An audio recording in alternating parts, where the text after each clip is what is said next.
Either way, as he's sitting there in the gate and he sees these holy men come, end of verse 1 and into verse 2, Lot, seeing them, rose up to meet them, and he bowed himself with his face toward the ground. Sounds a little like Abraham, right? Lot still recognizes righteousness. He still honors true messengers.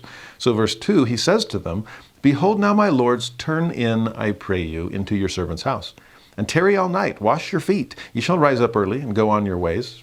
Man, that sounds like Abraham, doesn't it?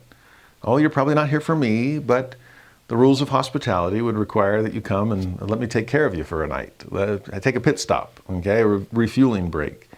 But they say, nay, we will abide in the street all night. Now, Lot knows something that he assumes they don't know. Yeah, I'm not sure if that's the wisest course of action. You're strangers here in Sodom, which means you probably don't know that the streets at night are no place to stay. So what does he do in verse 3? I love this phrase. He pressed upon them greatly, and they turned in unto him, and entered into his house. He made them a feast, and did bake unleavened bread, and they did eat. Now think about this in terms of our efforts to persuade people to come into the kingdom of God. First of all, do we recognize what they're up against? Or do we just like, oh, you want to spend the night in the street? That's fine. I mean, I don't want to like force my standards on you.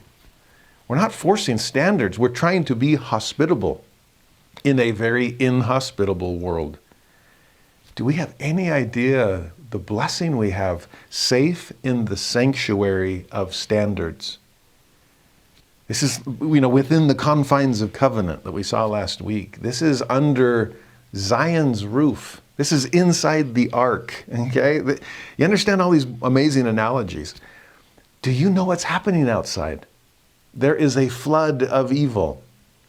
And those always bring floods of consequence. Whether it was water 2 weeks ago, or whether it is fire today, or in the distant future.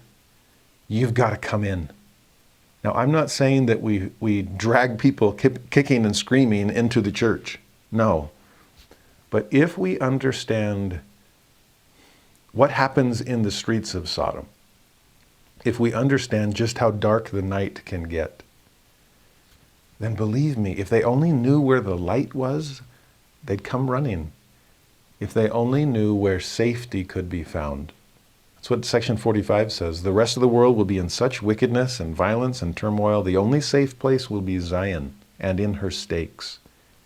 And people will come. My only question is, are we helping? Are we facilitating? Are we pressing upon them greatly? Or are we okay when it's like, I'm good out here. Okay, that's fine. It's not fine.